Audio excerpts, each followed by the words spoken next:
आज हम दिल्ली के अंदर और व्हाइट हाउस से हम बात कर रहे हैं। हमारे बीच में all India SC/ST railway employ association के महामंत्री श्री अशोक कुमार जी। हम बात करेंगे बोनस पे। सर, इस समय जो बोनस के मामले में जो है सारे कर्मचारी परेशान है कि त्योहार भी सिर पर आ रहे हैं और उन लोगों को बोनस मिलेगा या नहीं मिलेगा, बोनस की क्या भूमिका है?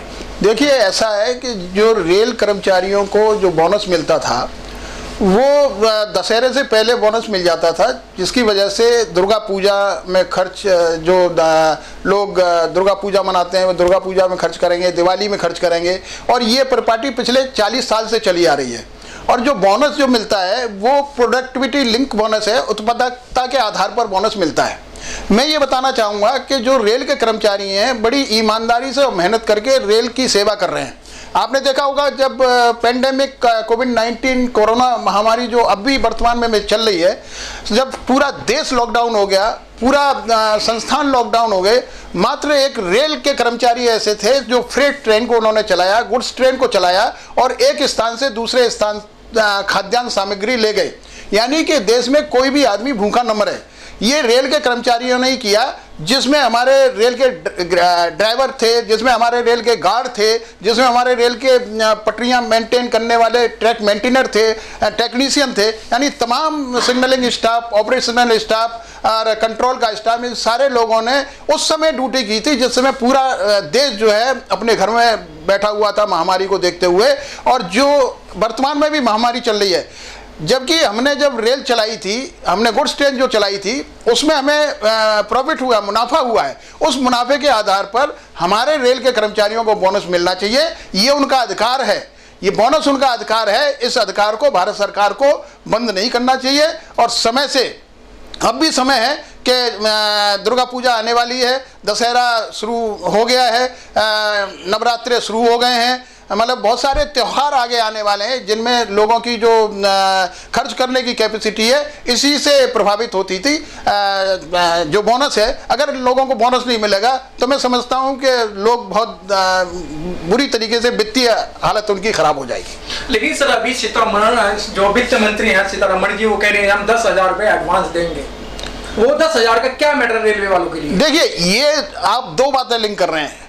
बोनस अलग चीज़ है, फेस्टिवल एडवांस 10,000 रुपये अलग चीज़ है। फेस्टिवल एडवांस की जो बात की गई है केंद्र के द्वारा, माननीय वित्त मंत्री के द्वारा, उन्होंने ये कहा है कि 10,000 रुपये फेस्टिवल एडवांस के रूप में हम आपको फेस्टिवल एडवांस देंगे। कि जो हमारे 7th पे कमीशन था उसमें फेस्टिवल एडवांस बंद कर दिया गया था, लेकिन आज की डेट में, और उसमें भी जो फेस्टिवल एडवांस मिलता था 7th पे कमीशन से पहले, वो सिर्फ क्लास 4 और ग्रुप डी के कर्मचारियों को फेस्टिवल एडवांस मिलता था, गजेटेड ऑफिसर को फेस्टिवल एडवांस नहीं मिलता था। लेकिन ये जो केंद्र सरकार ने 10,000 रुपये की जो पहल की है कि हम इसको फेस्टिवल एडवांस के रूप में देंगे और वो सभी को मिलेगा, यानी गजेटेड ऑफिसर को भी मिलेगा, ग्रुप डी और ग्रुप सी को मिलेगा। लेकिन मैं ये कहना चाहता हूं कि जो फेस्टिवल एडवांस की इन्होंने जो घोषणा की है, एक तो उस पर यह शर्त लगाई गई है कि वो 31 मार्च 2021 तक इसको वो खर्च कर लेंगे और जो पेमेंट होगा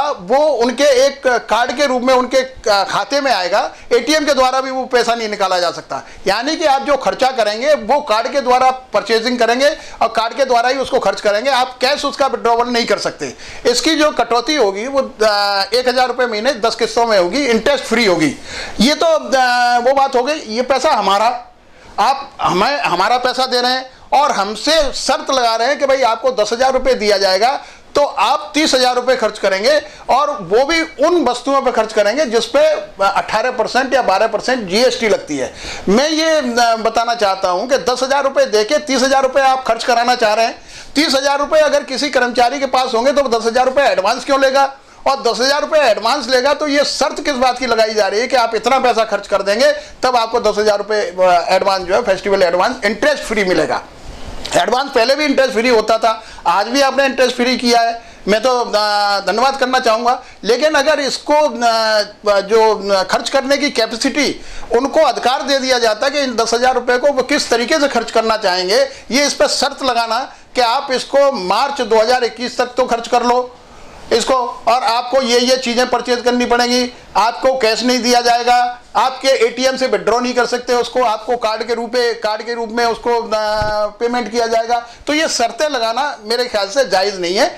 इस तरीके की शर्तें भारत सरकार को नहीं लगाना चाहिए, क्योंकि आज की डेट में जो वर्तमान स्थिति है, लोग वैसे ही आर्थिक रूप से कमज़ोर हो चुके हैं, और 10,000 रुपये अगर आप दे रहे हैं तो उससे आर्थिक स्थिति थोड़ी सी मजबूत होगी, लेकिन उनको फ्रीनेस मिलनी चाहिए कि वो किस तरीके से किस मद पर वो खर्च करना चाहते हैं। सब जिस तरीके बोनस का जो पैसा दिया जाता है, जो बोनस जो दिया जाता है उसका क्या कैटेगरी होता है, क्या मतलब किस तरीके डे के अनुसार दिया जाता है, दिनों के हिसाब से, या मतलब कैसे दिया जाता है? देखिए वो तो कैलकुलेशन है, वो तो इस पे भी मतलब रेल के कर्मचारी तो समझते हैं कि 71 डेज का बोनस है या इतने डेज का बोनस है, तो हमें मालूम है कि किस तरीके से एक दिन का कैलकुलेशन होता है। लेकिन बाहर जब बोनस मिलता है, तो जब बाहर जाता है हमारा कर्मचारी, तो बाहर के लोग ये समझते हो 71 डेज का बोनस यानी कि इनको 71 डेज की तनख्वाह मिल गई। ऐसा नहीं है, इसका एक कैलकुलेशन है, निर्धारित मापदंड है, निर्धारित पैमाना है, जिसके आधार पर डेज कैलकुलेट होते हैं, और वो मैक्सिमम बोनस की लिमिट है, वो सरकार निर्धारित करती है कि इससे ज्यादा बोनस आपको नहीं मिलेगा,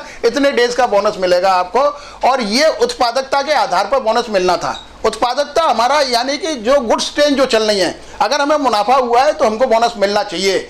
और अगर कुछ इस तरीके का सरकार का कोई वो घाटा हुआ है या क्या हुआ है, तो ये 40 साल से ये प्रॉपर्टी चली आ रही है। इस उम्मीद में रेल का कर्मचारी ईमानदारी से पूरी मेहनत करके सेवा करता है, रेल को रात दिन चलाता है कि मुझे एक साल में एक बार इसका सरकार की तरफ से प्रोत्साहित किया जाएगा, प्रोत्साहित बोनस की तरह से मतलब ये दिया जाएगा, जिससे कि मैं इस बोनस के रूप में मैं अपने बच्चों पे उनके मतलब जो भी रहन सहन है उस पर खर्च करूंगा, मैं फेस्टिवल पे खर्च करूंगा, मैं मतलब किसी और मद में खर्च कर सकता हूं। यानी बहुत सारी उम्मीदें कर्मचारियों को लगी होती थी, आज वो उम्मीद कर्मचारियों की टूट चुकी है, क्योंकि भारत सरकार की तरफ से अभी कोई अनाउंसमेंट नहीं हुआ है। ये बोनस का अनाउंसमेंट बहुत पहले हो जाता था, आज तक लोगों को बोनस मिल जाता कर्मचारियों को, लेकिन इस वर्ष का बोनस अभी तक कर्मचारियों को नहीं मिला है।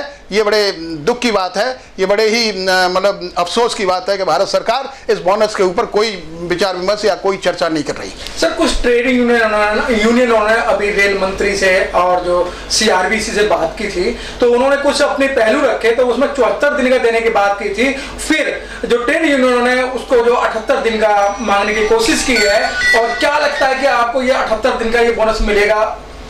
देखिए, ये ट्रेड यूनियन का और प्रशासन का एक अपना नेट तंत्र है, वो एक उनका प्लेटफॉर्म है जिसके तहत वो रेल मंत्री जी से या किसी से भी वो चर्चा करते हैं। वो ट्रेड यूनियन है, ट्रेड यूनियन को यही अधिकार है कि अगर बोनस नहीं मिलता तो वो आगे की फर्दर स्ट्रेटजी क्या होगी, वो क्या करेंगे, कर्मचारियों को किस तरीके से वो उसको संतुष्ट करेंगे अगर भारत सरकार बोनस नहीं देती। आज ये ट्रेड यूनियनों की जिम्मेदारी बनती है कि जो रेल के कर्मचारी हैं, जो उम्मीद लगाए हुए हैं, लाखों कर्मचारी ट्रेड यूनियन की तरफ देख रहे हैं, लाखों कर्मचारी इस उम्मीद में काम कर रहे हैं कि हमें बोनस मिलेगा तो हम इसको दिवाली या दशहरे पे खर्च करेंगे। लाखों एम्प्लॉइज इस बात को मतलब देखने का प्रयास कर रहे हैं कि भाई कब हमें बोनस अनाउंस होगा। ये ट्रेड यूनियन की जिम्मेदारी है कि वो भारत सरकार से बात करके जल्द से जल्द बोनस दिलवाने का काम करें। सर, जिस तरीके ट्रेड यूनियन के महामंत्री डॉक्टर रघुवैया जी ने सीधा कहा कि अगर हमें बोनस नहीं दिया तो हम चक्कर जाम करेंगे और हम रेल रोको आंदोलन करेंगे, तो all India SC/ST railway employees federation का क्या इसमें रोल रहेगा? देखिए, all India SC/ST railway employ association एक वेलफेयर ऑर्गेनाइजेशन है, वो वेलफेयर के तहत मतलब काम करती है, और जितने भी हमारे कर्मचारी या अधिकारी या जो भी काम करने वाले लोग हैं, जिन लोगों को बोनस मिलता है, वो भी कहीं ना कहीं ट्रेड यूनियन से जुड़े हुए हैं।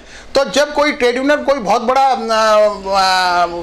आंदोलन लेके चलेगी या ट्रेड यूनियन कोई बहुत बड़ा प्रयास करने का प्रयास करेगी, तो उसमें तमाम कर्मचारी जिनकी श्रद्धा ट्रेड यूनियन में है, और अगर आज की डेट में रेल के अंदर 2 ट्रेड यूनियन फेडरेशंस हैं जिनको भारत सरकार ने मान्यता दी हुई है इस बात के लिए कि आप ट्रेड यूनियन एक्ट के अंदर आप एक्टिविटी करेंगे, और इन्हीं को अधिकार है कि ये हड़ताल कर सकते हैं, इन्हीं को हड़ताल है कि ये लॉकडाउन कर सकते हैं। तो आज इनकी ये जिम्मेदारी बन सकती है कि लाखों कर्मचारी आपकी तरफ निगाह गड़ाए बैठे हुए हैं कि आप सरकार के साथ नेगोशिएशन करें, आप सरकार को इस बात के लिए मनवाने के लिए राजी करें, आप सरकार से जल्दी ये मतलब राजी कराएं कि कर्मचारियों को बोनस मिलना चाहिए।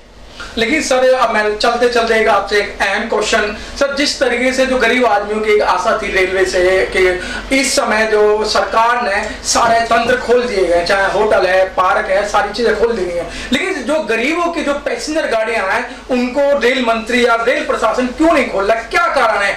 देखिए, आज पूरा मतलब अनलॉकडाउन हो गया, सारी चीज़ें, सारे परिवहन चलने लग गए, जितनी भी सुविधाएं हैं वो मतलब चालू हो गई हैं, तो रेल के द्वारा भी बहुत सारी गाड़ियां चलाई जा रही हैं। लेकिन अभी मैं आपको बता दूं कि रेल मंत्रालय द्वारा एक निर्णय लिया गया है, ये प्रयास किया जा रहा है कि कुछ ट्रेनों को हम जो हाई स्पीड ट्रेनें होंगी 130 किलोमीटर की रफ्तार से जो चलती हैं, उन सारी कोचेस को हम एसी कोचेस कर देंगे।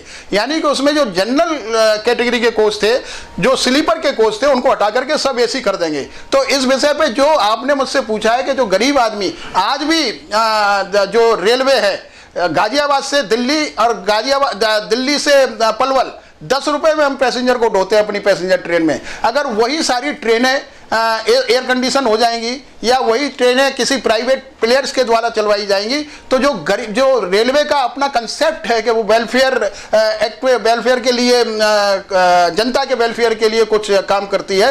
रेल जनता के कुछ ऐसे हमारे डिस्टेंस हैं, ऐसी कुछ जगह हैं जहां पर हमको मुनाफा नहीं होता यात्रियों से, वहां हम उनके सुविधा के लिए, हम उनकी वेलफेयर के लिए वो ट्रेन चलाते हैं। लेकिन आज जो ये प्रयास किया जा रहा है, ये गरीबों को मतलब जो सुविधा देने का काम है वो खत्म करने का काम किया जा रहा है। जैसे कि आपने देखा होगा कि हमारे जिनको आप प्रवासी मजदूर बोलते हैं, जो मजदूर हैं, जो गरीब लोग हैं, आज भी नई दिल्ली से बेंगलोर या नई दिल्ली से कलकत्ता या दिल्ली से गुवाहाटी या दिल्ली से चेन्नई जनरल में बैठ के कम पैसे में हम यात्रा तय करते हैं। लेकिन अगर वही ट्रेनें 130 किलोमीटर की रफ्तार से जो पहले भी चलती थी आज भी चलेंगी, एसी कर दी जाएंगी, तो कोई किसी गरीब की हिम्मत नहीं है कि वो एसी का किराया दे करके उस ट्रेन में चलेगा। तो मैं समझता हूँ ये गरीबों के प्रति एक मतलब अन्याय है, ये गरीबों के प्रति एक धोखा है और भारत सरकार को इस पर विचार करना चाहिए। भारत सरकार को इस पर सोचना चाहिए कि भाई किस तरीके से हम गरीबों को फायदा पहुंचा सकते हैं, किस तरीके से हम मजदूरों को उनके गंतव्य स्थान पे कम से कम पैसे में और कम से कम समय में पहुंचा सकते हैं। सर, आप एक अहम भूमिका में हैं, आपको लाखों लोग देख रहे हैं और सबसे ज्यादा ऑल इंडिया SC/ST के जो कर्मचारी हैं और ये फेडरेशन के जो हैं और ट्रेड यूनियन के जो कर्मचारी एक आशा लगाए बैठे हैं, तो उनको आप क्या संदेश देना चाहते हैं? मैं तो यही संदेश देना चाहूँगा कि ये रेल हमारी अपनी संपत्ति है। ये एक विश्व का चौथा नेटवर्क ऐसा है जिसमें सबसे ज़्यादा रोजगार पैदा होते हैं। ये विश्व का चौथा नेटवर्क ऐसा है जहां हम एफिशिएंसी मतलब वर्ल्ड लेवल पर लाने का काम कर रहे हैं। हमारे लोग ईमानदारी से कोरोना के टाइम पे भी मतलब गाड़ियां चलाई थी और आज भी जो जिम्मेदारी उनको दी जा रही है वो ईमानदारी से, मेहनत से वो ट्रेन चलाने का काम कर रहे हैं, रेल को मजबूत करने का काम कर रहे हैं। हमारे जो प्रोडक्शन यूनिट हैं, हम सस्ते दामों पे प्रोडक्शन कर रहे हैं, हम रोलिंग स्टॉक तैयार कर रहे हैं, हम कोचेस तैयार कर रहे हैं, हम इंजन तैयार कर रहे हैं। यानी कि जो हम इंपोर्ट करते थे उससे कम पैसे में हम अपने यहाँ ही प्रोडक्शन पैदा कर रहे हैं। तो हमारे लोग बड़ी ईमानदारी से काम कर रहे हैं। मैं उनको यही संदेश देना चाहता हूँ कि आप रेल को मजबूत करने के लिए, क्योंकि आज देश के अंदर इस तरीके की प्रक्रिया चल गई है कि चाहे एयर इंडिया हो उसको आप निजी हाथों में दे दो, BSNL हो उसको निजी हाथों में दे दो। यानी जितने भी सरकारी उपक्रम हैं, जितने भी सरकारी तंत्र हैं, उनको प्राइवेट हाथों में दिया जा रहा है, उनको मतलब सरकारी हाथ से छीन करके निजी हाथों में देने का प्रयास किया जा रहा है। रेलवे में भी ऐसी प्रक्रिया मतलब शुरुआत कर दी गई है और शुरुआत होने वाली है। इससे लोगों को जो उम्मीद थी रेलवे के अंदर कि हमको रोजगार मिलेंगे, रोजगार बंद होगा।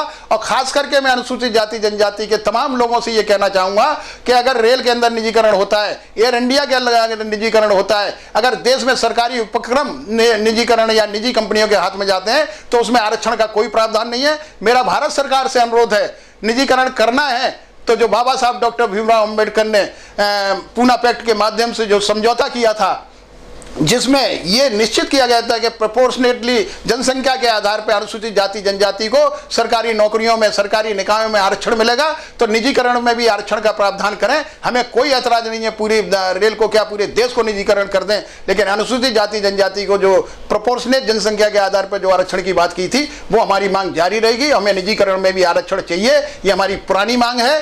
क्योंकि आपको लगता है कि आप वर्ल्ड लेवल का मतलब रेल को संस्थान बनाना चाहते हैं। हम भी चाहते हैं कि रेल दुनिया में, भारत की रेल जो है दुनिया में एक नंबर पे आए। हमारे लोग भी चाहते हैं कि भारत की रेल दुनिया में एक नंबर पे आए, और एक नंबर पे तभी आएगी कि जो दबे कुचले लोग हैं, जो वंचित लोग हैं, जिनको पहले से सदी जो बरसों से जो सुविधा मिल रही थी बाबा साहब डॉक्टर भीमराव अम्बेडकर के अथक प्रयास से, वो सुविधाएं जारी रही हैं। ये मेरा भारत सरकार से अनुरोध है। धन्यवाद।